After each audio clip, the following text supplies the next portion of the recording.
Bonsoir à tous. L'arrestation, il y a Joseph Kabila, à Sengi, ministre Nabiso, il y a justice. Est-ce qu'aujourd'hui, le président du Sénat, Sama, a concédé aussi que l'on a immunité à Joseph Kabila étant que sénateur à vie? Mais c'est Boulos, au Boébi, très bien, qui est chargé, envoyé spécial à la région à Grand Lac, qui est président américain, Trump, à lobby. Est-ce qu'il y a à détruire plan il y a 5 églises protestantes et aussi France-Europe ou pas? On parle aussi sur l'accord États-Unis-RDC. Est-ce que cet accord rendra le président Tshisekedi dictateur ou encore que ça y a encore 32 ans de pouvoir comme Mobutu ou encore Joseph Kabila? Dans cette émission, le professeur PH Martin Kwengenda, président de la think tank RDC. Professeur, bonsoir. Bonsoir, M. Andreas Maison. Et aussi M. Kabeya Kachama, secrétaire national extérieur, il y a CDPS.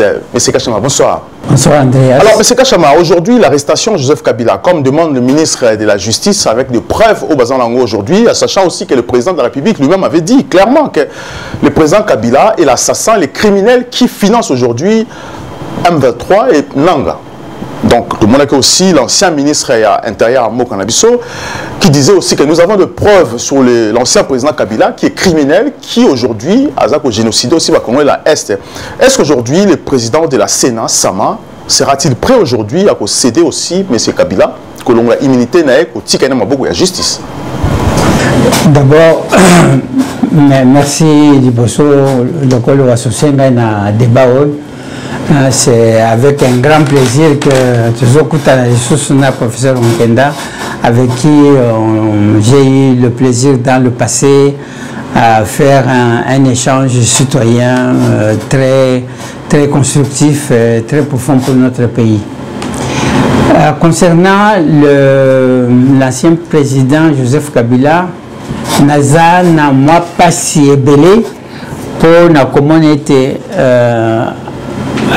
à l'ongwa qui n'a pouvoir na esengo soit pesa qui Congo valeur monene par une transition pacifique et surtout que Joseph Kabila a vécu longtemps en Tanzanie dans un pays de Mwalimu Nyerere avec une grande culture démocratique à se retrouver les lots à côté de ceux qui détruisent le pays, ça ne l'honore pas. Et puis ça fait très mal au peuple congolais. On aurait dû le trouver parmi les sages du pays pour contribuer par son expérience de 18 ans au développement du pays et à l'assainissement de l'environnement politique et économique. Par rapport à la question au Tunis, ce qui Sénat a accepté de lever l'immunité parlementaire naïe, donc il y a la Constitution, ce qui ministre de la Justice, comme il le défend, qui détient les preuves et qu'en respectant toutes les procédures légales, constitutionnelle pour solliciter la levée de l'immunité parlementaire d'un sénateur, des circonstances, c'est un sénateur à vie. Ce serait mal vu si cette demande est politisée au niveau du Sénat.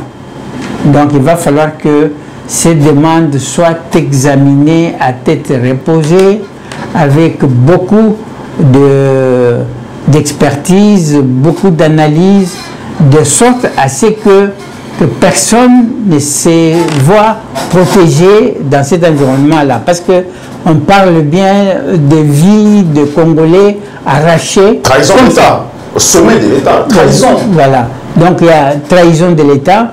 Lui, en tant qu'ancien président de la République, qui avait prêté le serment sur la Constitution, rappelez-vous qu'il avait dit que cette constitution est la mienne parce que j'étais la seule à faire la campagne pour cette constitution. Donc, il est en quelque sorte,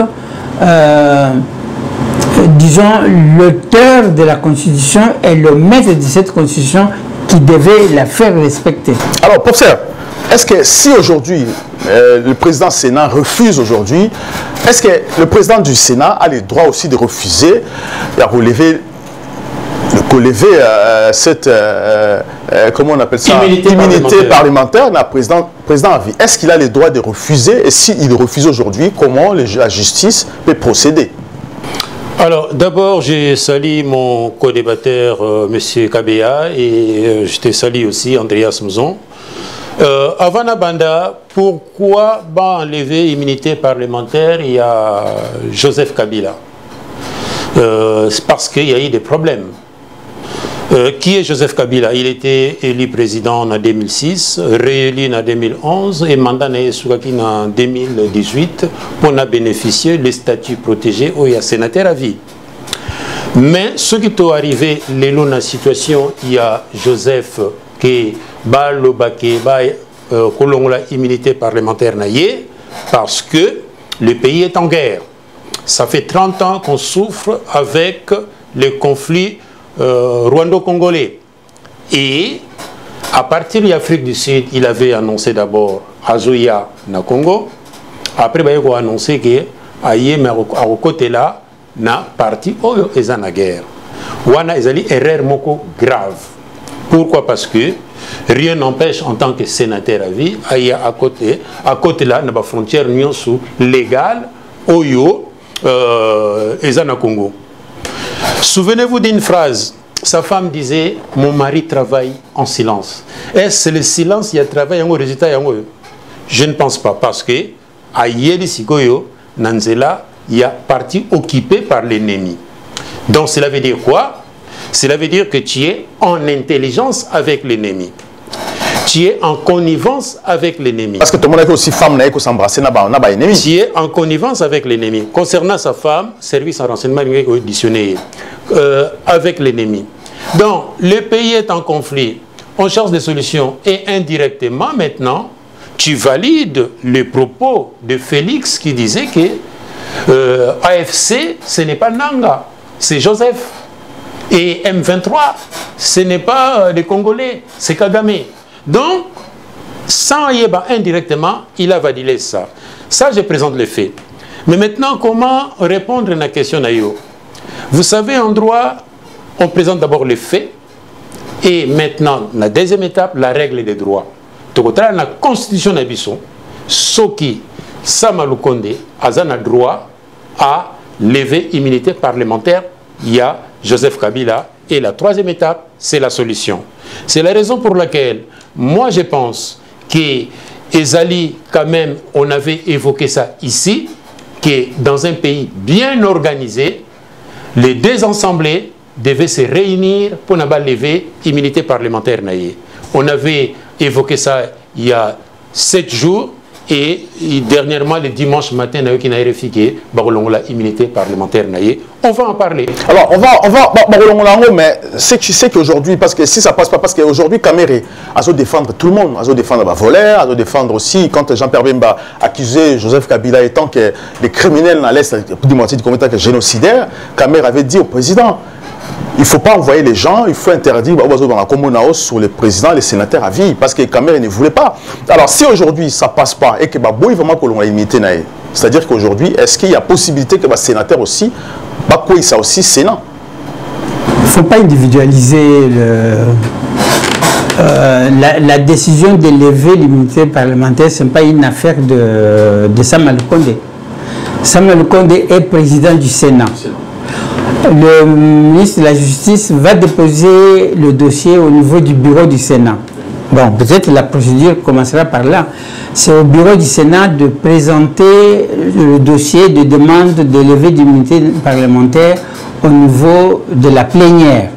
Si Sam, avec son bureau, bloquait ce dossier-là de demande de levée de l'immunité parlementaire et que ça n'arrive pas en plénière, Sam devrait expliquer à la justice congolaise et au peuple congolais pour quelles raisons il bloque. Parce que quand on regarde dans les différents réseaux sociaux, ça m'a excité dans beaucoup de choses. Il aurait participé à une réunion en visioconférence à distance avec les rebelles. Donc il pourra être aussi sur la liste de complices nécessitant la levée de l'immunité parlementaire ou une censure au niveau du Sénat pour le faire tomber. Donc là, j'aimerais qu'on fasse la part des choses entre le bureau et la plénière du Sénat.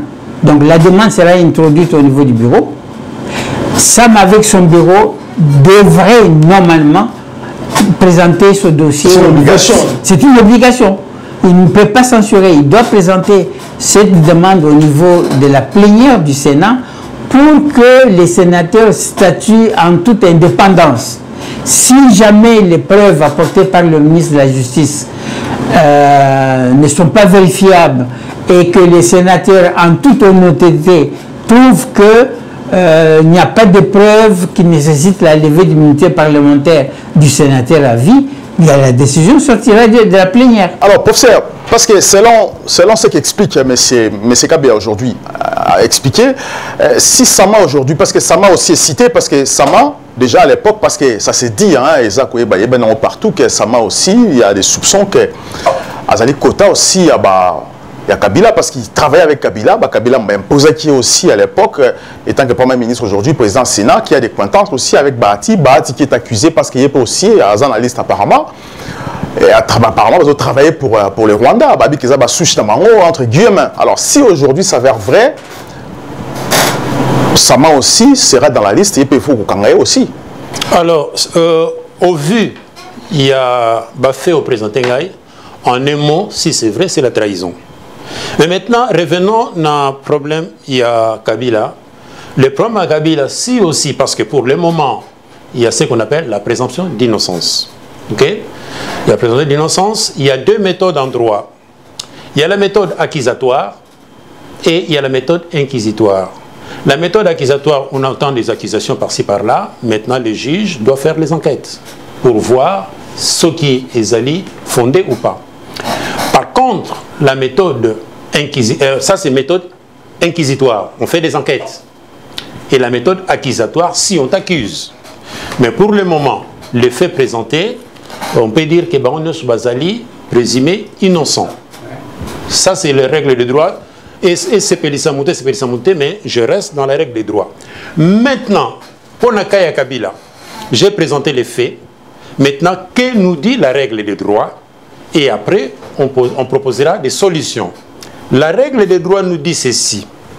D'abord, article 104, il y a Constitution Nabiso, et ça qu'on reconnaîtrait en tant que sénateur à vie. Il n'y a pas de souci. Article 107, et lobby boyé, sauf en cas de flagrant délit. Là, ça change. Sauf en cas de flagrant délit, des poursuites autorisées, des condamnés et des condamnations et définitives. C'est-à-dire, flagrant délit, c'est quoi? C'est-à-dire, il y a eu atteinte à l'ordre public. Flagrant délit est la situation dans laquelle une infraction est en train d'être commise ou infraction est salami. Ce qui est allé à solo, à Zalaki, na partie est, est allé haute trahison.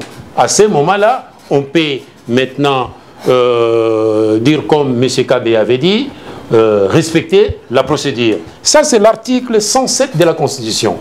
Mais il y a aussi l'article 153 qui appuie de la même manière. Et pour finir, il y a aussi l'article 167. Il y a Constitution Nabiso qui dit sont déchus de leur charge.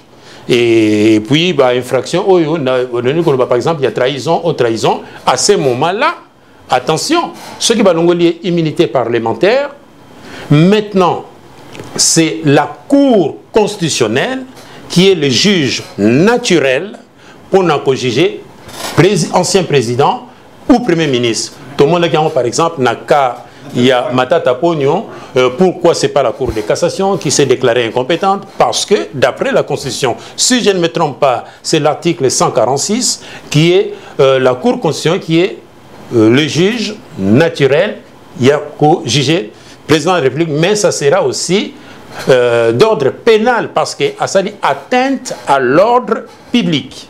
Voilà un peu quelques articles pour vous dire que le ministre de la Justice a sali démagogité, il est vraiment dans le respect des textes. Voilà, alors, M. Kabea, ça c'est juridiquement, c'est ça. Ça c'est la vérité, la loi, les règles, il y a la loi. Mais la Constitution dit aussi que celui qui président a sali trahison.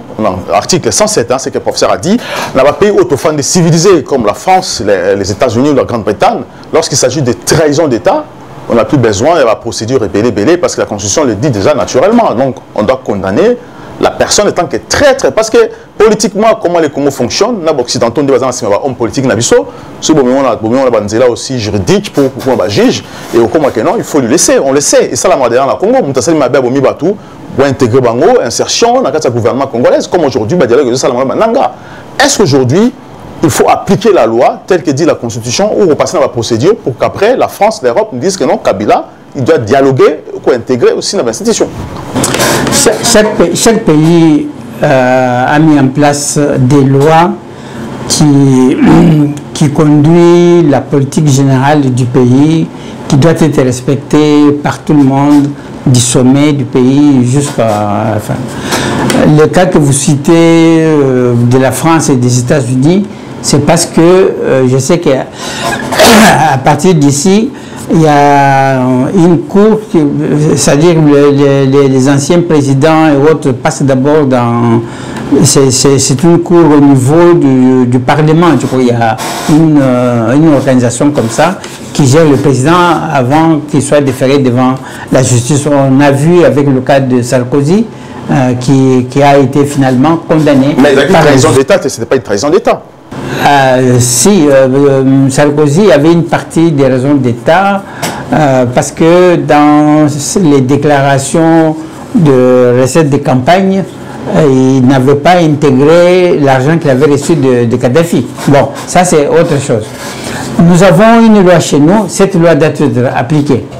La Constitution de 2005, pardon, promulguée par lui-même, Joseph Kabila, l'engage à respecter cette constitution-là. Comme le professeur l'a dit, il va falloir que tous les éléments que le ministre de la Justice, garde des Sceaux de notre pays, va déposer sur la table du bureau de l'Assemblée, donc jusqu'à présent, malgré ce qu'il a fait, si réellement les preuves sont tangibles, qu'il a été... Parce que les preuves sont là, le président ne peut pas mentir. Parce que ici, en fait, on parle parce que Joseph Kabila est accusé par rapport à ce qui s'est passé. On lui accuse pas parce qu'il y a Goma, on lui accuse parce qu'il finance, il y a des audios. Et bah, Libanais autour de Kinshasa ont témoigné Joseph Kabila parce que c'est lui-même abomi l'économie à Congo, selon les chefs d'accusation, économiquement, il a tué tout. À rendre les Congolais, qui économiste, qui le pouvoir d'achat, pauvre, et il a financé les étrangers. Comme si il investissait, il va pauvre, un milliardaire, sachant qu'il y a une nation qui à Congo, après si on va travailler comme si c'était des lobbies extérieurs, alors que c'était lui qui était derrière. La justice de notre pays, comme la justice partout, ne se limite pas seulement à la déclaration d'une partie accusatrice. Donc il faut un débat contradictoire. C'est vrai qu'il y a eu des accusations dans les réseaux sociaux qui ont fuité, il y a beaucoup de documents qui ont fuité. Maintenant, il faut donner la possibilité à l'accusé de présenter aussi ses moyens de défense. C'est pour cela que, jusqu'à preuve de contraire, Joseph Kabila est présumé innocent. En dehors, peut-être s'il y a une vidéo qui prouve sa présence à Goma, parce que jusque-là, il n'y a pas une vidéo qui... Malgré les audios, parce que Nang aussi est innocent, alors Nang aussi pas condamné déjà à mort, lui aussi. Non, Nang n'est pas innocent, Nang, on le voit, il est sur le terrain. Mais le président a prouvé, il y a des preuves. Oui, donc tout ça, il faut que la justice, j'espère que la justice argumente, a alimenté son document avec tous ces éléments-là pour pouvoir effectivement lancer la procédure de levée de l'immunité parlementaire de Joseph Kabila et le traduire devant la Cour constitutionnelle qui est sa juridiction normale. Alors, pour ça, si aujourd'hui on a levé l'immunité aujourd'hui, donc à ce moment-là, Joseph Kabila a peut-être arrêté n'importe où. là, le Congo peut demander aussi Interpol, condamné. Oui, c'est la procédure, mais ce qu'il faut tenir aussi compte, parce qu'en droit, il y a eu deux méthodes que j'ai expliquées, méthode inquisitoire et méthode accusatoire. Mais il faut qu'il y ait des preuves. Et il faut que ces preuves soient ce qu'on appelle irréfragables. Irréfragable veut dire irréfutable. Vous voyez, donc il n'y a pas moyen d'apporter des contradictions. À ce moment-là aussi, ce qui est très important, j'ai énuméré les articles qui justifient la démarche du gouvernement en place pour la immunité parlementaire s'il y a eu des infractions. Et quand on dit infraction, c'est-à-dire qu'ils allaient atteinte à l'ordre public, c'est le pénal. Et ici, c'est la Cour constitutionnelle. Mais ce qui est aussi très important dans la démarche juridique, il y a seulement une infraction quand il y a l'élément légal. L'élément légal, c'est-à-dire quand l'infraction est écrite dans les textes. Or, l'infraction est écrite ici dans la Constitution. L'infraction est écrite aussi dans le Code judiciaire militaire, article 120. Et dans la démarche maintenant, ça c'est l'élément légal. Et il faut qu'il y ait ce qu'on appelle l'élément matériel, deuxièmement. L'élément matériel, il faut qu'on arrive à prouver que le présumé innocent était vraiment na partie ouest. Moi, j'ai suivi ces dossiers.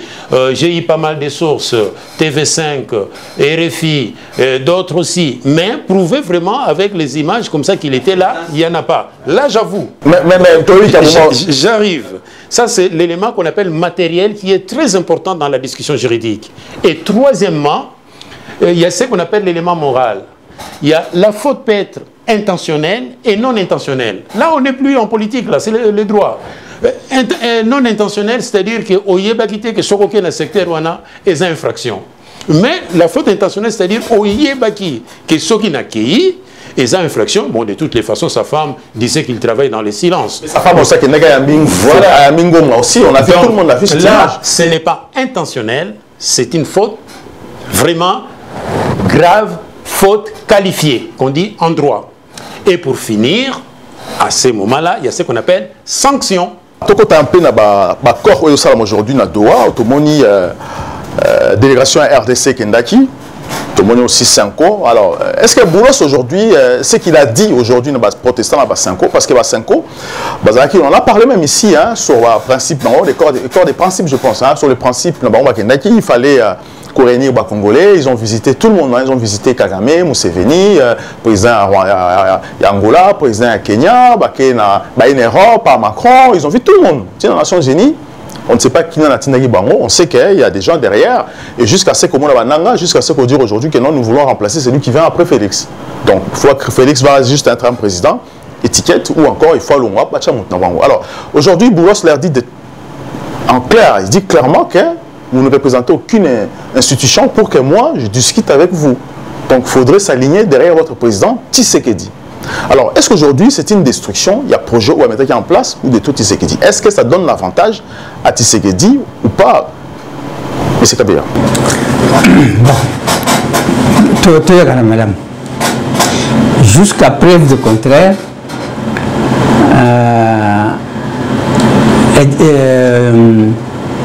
Félix Antoine Tshisekedi Tshilombo a été élu, programmé président de la République.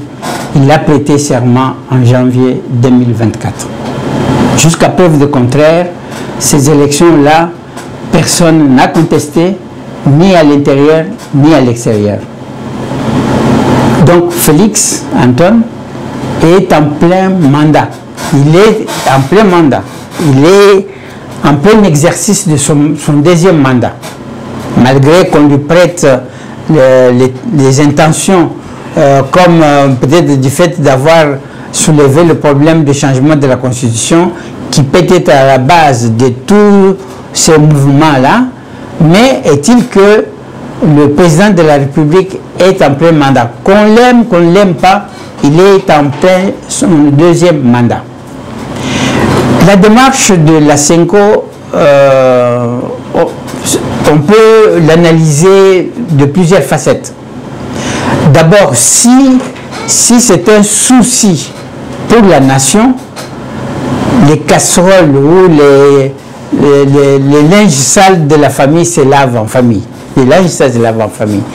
Il pouvait, en tant que père spirituel, initier un débat à l'intérieur du pays et ne pas faire tous ces déplacements diplomatiques. Je ne sais pas pour quelle intention ils l'ont fait. Ils l'ont fait en plus de la mauvaise manière. Ça, c'est mon opinion. Le fait d'arriver à Goma, dans les territoires occupés par les rebelles, avec tout ce qu'il y a eu comme atrocité d'assassinat de nos compatriotes, ces pères spirituels n'ont pas compati avec leurs frères et sœurs qui ont endeuillé par l'arrivée de ces mouvements rebelles appuyés par le Rwanda. Le fait aussi d'aller à Kigali rencontrer le président Kagame sans aucune condamnation. On se rappellera des paroles de Monseigneur Ambongo, de cardinal Ambongo, qu'il avait de l'estime pour le charisme du président Kagame, ou bien toutes les atrocités que le pouvoir Kagame, parce qu'ici il faut faire la part des choses entre le peuple rwandais et le gouvernement rwandais. La situation d'insécurité provoquée à l'est du pays, ce n'est pas une affaire des Rwandais ordinaires, c'est une affaire du pouvoir rwandais qui veut exploiter les richesses du pays pour satisfaire ses besoins, et satisfaire parce que les problèmes économiques qu'il y en a malgré tous les miroirs qu'on nous montre à Kigali, il y a le peuple rwandais qui est aussi en souffrance. Donc, Boulos n'a fait que dire la vérité à ses pères spirituels. Ils n'ont aucun mandat d'aller discuter avec les partenaires extérieurs sur la situation du Congo qui concerne le Congo, qui devait être soumis à un pouvoir légalement établi à Kinshasa et n'est pas à l'extérieur. Je crois qu'il leur a donné une très bonne leçon pour qu'ils puissent revenir à la raison dans leur démarche. Alors, professeur, est-ce que Boulos a coupé le souffle aussi en Europe? Est-ce que l'Europe aujourd'hui... alors, si Boulos dit que, professeur, que j'ai que le droit de parler aux institutions du Congo, vous n'aurez pas aucune institution au Congo, alors pourquoi maintenant l'Europe, la France, reconnaît cette église catholique qui a toujours déstabilisé les institutions, il y a un mot qu'on a vu, et politiquement, et on sait comment fonctionnent ces institutions, comment fonctionnent les églises. Alors, pourquoi les Européens acceptent, accepter, parler avec la Cinco, et qu'on ça va aussi fromage dans mon et puis ça va énergie à Kokoloba aussi en face à président Nabiso et qu'on résister. Alors pourquoi Boulos refuse, l'Europe accepte et leur donne des moyens aussi pour qu'il y ait même un petit dialogue, voilà, aller voir les Boulos pour dire que non, nous voulons que tout le temps la transition qui mettra Tshisekedi dehors. Alors, moi je pense, mon co-débatteur vient de résumer, je peux résumer tout ce qu'il a dit. Bâtonneuse, c'est qu'il y a un tourisme politique. Ils ont fait le tourisme politique, pourquoi? Parce qu'il y a des institutions qui sont en place. Les institutions sont en place, bien sûr que quand il y a la guerre, il faut la force sur le terrain. Il faut aussi les renseignements parce qu'on peut aussi gagner une guerre par les renseignements. Mais il faut aussi la diplomatie. Bon, Bango Bangay va emboîter le pas comme une diplomatie parallèle. Diplomatie parallèle. Et ce qui est très dangereux, il s'est projeté maintenant après 2028. C'est là où démarche Mouroumabé sur le pacte. Hein. C'est-à-dire qu'ils vont travailler sur le pacte à court terme, moyen terme et long terme, mais pas ici et maintenant, mais en 2008. C'est là où ils ont faussé un peu la démarche Nabango.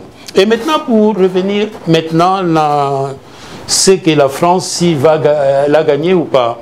Moi, je pense que ils allient bien, parce que les Américains, quand vous collaborez avec eux, c'est du pragmatisme. Vous voyez? C'est du pragmatisme, c'est-à-dire fonctionnera. Et j'approuve cette démarche, qui maintenant, il y a des interlocuteurs valables, c'est l'État congolais. et on va travailler avec l'État congolais. C'était une mauvaise démarche dans le sens qu'il faut travailler avec les institutions. Moi, je pense que ce n'était pas justifié, mais comme on cherche toujours à nous déstabiliser par nos propres frères, par des institutions qui sont à l'extérieur, cette fois-ci, c'est fini. Vous allez voir que Makamou Mingi est changé dans le Congo lobby. Faisons confiance. Il y a Batou Obucha qui est en place, malgré les imperfections, malgré les déceptions, mais Bati Kilabino, Mboka Moko Boye, le lobby qui va rayonner en Afrique centrale mobile. Alors, professeur, si c'est le cas, parce que le lobby aussi, c'est le cas de l'autre côté aussi, des États-Unis, à ce message Moko indirectement, que c'est à vous de s'imposer parce que vous êtes une institution, vous le président, que des individus, qui ne représentent même pas aucune institution, basent le dessus sur vous. Comme a dit Macron à Tshisekedi, dans Kinshasa, lorsque Macron est allé déclarer ses droits, il y a Bakary Mine à Kinshasa, quand il est parti, lorsque Tshisekedi avait arrêté Monga Tchouchou, lorsqu'on avait récupéré les 3T à Boubaya, il est parti, il a dit clairement, c'est votre faute à vous, ce n'est pas parce qu'on vous demandait d'intégrer les Rwandais au Congo, armes là-bas, au fond de la frontière, qu'il fallait ouvrir, il fallait aussi avoir cette caprice, cette caractère de dire non, parce que c'est votre pays. Est-ce qu'aujourd'hui, Boulos ne rappelle-t-il pas aux Congolais les responsabilités aussi face aux détracteurs, au moins des trucs comme les églises? Il nous faut de l'audace. On a été trop faible pendant longtemps et c'est pas bon. Il y a pas mal de conséquences de la faiblesse ou non. J'ai toujours dit que l'État congolais était faible. Maintenant, il vous faut la refondation de l'État. La refondation de l'État, pourquoi? Parce que nous avons beaucoup de choses entre nous les Congolais à réparer pour nos l'hôpital à la respecter partout.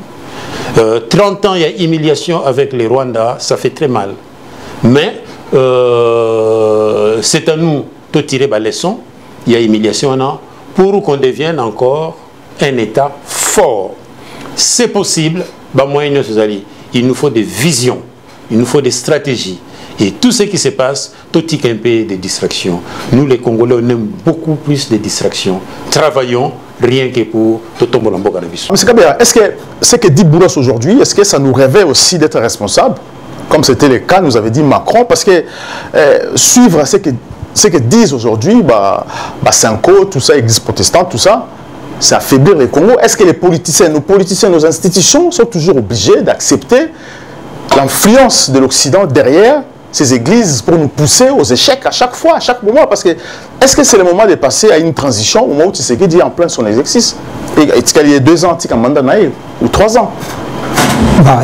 Les personnes qui évoquent les transitions, je crois qu'ils n'aiment pas le Congo. Ce que Boulos dit, même ce que Macron avait dit, c'est une façon de rappel à l'ordre de nos autorités qui ont été élues, qui ont prêté serment sur une constitution, et cette constitution détaille exactement le rôle de l'État qui est représenté par les autorités élues. Donc c'est à ces autorités-là d'assumer leurs responsabilités. Mais est-ce que vous, les politiciens, parce que c'est vous les politiciens, vous êtes faibles devant toutes ces manœuvres? Est-ce que vous êtes conscient que je suis politique, lorsque je passe aux fonctions, j'ai un devoir à exécuter, à mettre en place? Est-ce que vous êtes conscient devant lorsque ces gens se représentent à vous? Andreas, je crois que dans plusieurs émissions dans lesquelles j'ai participé ici, on a évoqué ce problème d'irresponsabilité de la classe politique. Et cela date depuis l'indépendance. Parce que souvent, les trahisons viennent des intérêts personnels de quelques individus au niveau de la classe politique congolaise. Je crois que tous ces rappels à l'ordre, toutes ces injonctions ou ces langages qu'on peut considérer parfois comme langage de mépris, doit rappeler au moins à la prise de conscience de la classe politique que nous sommes pour que ce pays soit géré avec dans une discipline suivant les constitutions, qu'on essaie d'appliquer réellement les textes votés et mis en place au niveau du Congo. On ne va pas seulement être exigeant au niveau de la population et des tiers au moment où les dirigeants politiques ne sont pas en mesure d'appliquer le texte en vigueur. Alors, professeur, avant de poser une question au final de cette émission, est-ce qu'aujourd'hui, parce qu'à la France, c'est ça la raté, qu'un ambassadeur comme la République démocratique du Congo aussi en France, a un ministre français en otage, a pu savoir une instruction contre Macron, mais l'institution a raté. Est-ce que si on votait ces lois chez nous, contre ce genre de pratiques, est-ce que ça marchera ou pas? Est-ce que l'homme politique congolais restera toujours, permettez-moi les termes, handicapé dans ses pensées devant un Occident? Oui, parce qu'on n'a pas travaillé sur ce qu'on appelle un peuple souverain. Le mot souverain veut dire que beaucoup d'intimidation qui vient de bandater. Donc c'est ça un peu ce qu'on appelle la souveraineté d'un peuple, la souveraineté d'un pays. Donc Ezali vraiment à travailler et sinon vous validez ce qu'on appelle les influences extérieures comme avec le prêtre et tout ça soutenu. Le dictat. Oui, c'est le dictat qui vient de l'extérieur. C'est à nous de prendre conscience. De prendre conscience pour que ça ne se répète pas. Et les hommes politiques aussi devaient crier haut et fort.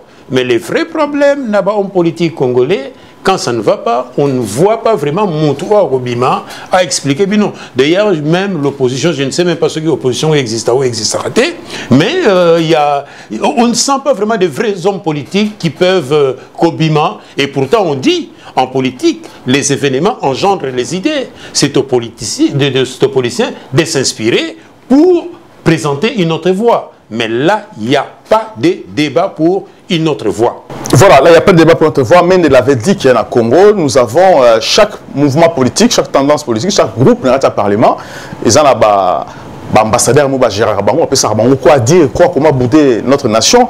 Il serait aussi mieux que le député soit proposé une loi dans ce sens qui voudrait peut-être même qu'il faut peut-être même les tuer, ceux qui parce qu'en France c'est interdit même l'association va toucher les gens qui viennent de l'extérieur et les employés qui soient commandés de l'extérieur. Alors, question TikTok, vous avez 3 minutes à chacun pour répondre à cette question. Est-ce que l'accord RDC États-Unis et qu'on rende Tshisekedi dictateur comme Mobutu ou pas? Est-ce que comme c'est le roi Paul Kagame pour accomplir des missions sales aux États-Unis contre l'État Moussoussou ou pas? Est-ce que comme ça Tshisekedi aussi 32 ans à pouvoir comme a fait Mobutu Kabila? Professeur. D'abord, la réponse est dans l'article 70 de la Constitution d'Abisso qui nous dit ceci: le chef de l'État est élu au suffrage universel, direct, pour une durée de 5 ans, renouvelable une fois. Ce qui a respecté Yango en 2028, donc on ne dira pas que Aza dictateur, mais question posée, j'ai déjà répondu ça dans mon livre L'Afrique est-elle démocratisable? Parce que ma Cameroun en Afrique, on a déjà expliqué. Nous vivons dans un pays homme fort. Au lieu que l'institution est là, les colons n'abisso. Donc, le jour où on renverse la situation, c'est-à-dire que l'institution comme Makasi et l'institution va désordre les Zalaté. Mais aujourd'hui, le président Ouattara est toujours là, le président Sassou, Azaona, Kabila aussi, voulait rester longtemps. C'est la réponse à mon livre. Donc, on a commencé à Ouattara, mais ils ont continué. Donc, j'avais raison avec mon livre L'Afrique est-elle démocratisable? Allez-y, monsieur Kabila. Évitons déjà des préjugés. Ce qu'il faut faire, comme le prof vient de le dire, nous avons besoin des institutions fortes que des hommes forts. Si les pays comme la Chine, les Émirats arabes unis se sont développés, c'est parce qu'il y a eu des partenariats extérieurs.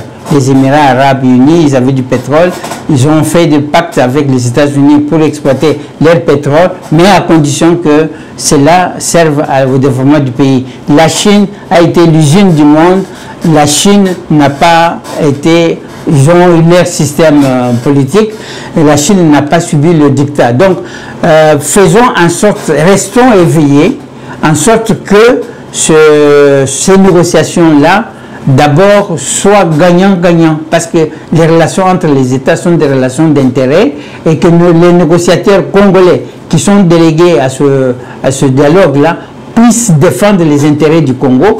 Et une fois que le Congo gagne, c'est au peuple congolais d'imposer un rythme de fonctionnement à ses dirigeants. Et si ça continue, si on va respecter la Constitution, là, c'est vraiment on passe sur un article, après on peut ça. Tout à fait. Il y a l'article 64, je crois. C'est au peuple congolais de se prendre en charge. Oui, c'est ça. Moi, je pense. Et là, comme c'est très important. Au moment où les Iraniens, c'est difficile à manipuler parce qu'ils travaillent sur l'identité. Les Chinois travaillent sur leur identité. Nous, Congolais aussi, on devait travailler sur notre identité forte. Mais parce que ça peut bien monter. Est-ce que les Américains vont utiliser aussi sur l'Angola, sur d'autres pays africains, comme va utiliser aussi contre le Congo, contre Mozambique, va créer une instabilité aussi dans la Centrafrique, exploiter des terres qui ne sont pas les leurs. Est-ce qu'aujourd'hui, Tshisekedi n'a aussi pas un agent? La mission sale des Américains parce qu'ils ne viennent pas créer la saleté dans les pays africains. Pourquoi l'Angola n'est pas déstabilisé? Parce que l'Angola, après la mort de Savimbi qui était soutenu par les Américains, lorsqu'il fallait changer, ils ont tué Savimbi, ils ont appuyé le gouvernement MPLA de Santos, qui a développé l'Angola. L'Angola d'après-guerre n'est pas le même Angola d'aujourd'hui. D'avant-guerre n'est pas le même Angola d'aujourd'hui. Pourquoi l'Angola n'est pas déstabilisé? Est-ce que aussi Eduardo n'avait-il pas refusé la mission de Mobutu qui a détruit son pays en posant des mines? L'Angola, comme le Congo l'a fait avec sa copie et la foutisse. Le problème, c'est dans la tête des hommes, des dirigeants politiques. Si on a... je souhaite que Félix Antoine Tshisekedi Tshilombo puisse honorer la mémoire des 13 parlementaires qui avaient sacrifié leur vie en défiant Mobutu pour la démocratisation du Congo, qu'il laisse l'histoire, qu'il honore la mémoire de son père et des 13 parlementaires, qu'il soit ce dirigeant-là que Simon Kimbangu avait dit qu'il y aura un président qui sortira le Congo de l'occupation. Alors moi je pense, au-delà de tout ce qu'on peut dire, on sait comment ça se passe en Afrique, hein, mais Félix est là pour faire respecter les institutions et pour mettre le pays en rail parce que Moutou Agoya a continué sur la bonne voie. Pour le moment c'est ça, et quand on verra le contraire, on viendra ici pour en parler. Voilà, merci beaucoup professeur PH Martin Kongeda, président RDC. Merci aussi à M. Kabeya Kachama, secrétaire national des relations extérieures, il y a CDPS. Merci de m'avoir parlé de cette émission, pour être fidèle à la chaîne LCA News. Vous vous abonnez, surtout pour en parler à la famille. À très bientôt.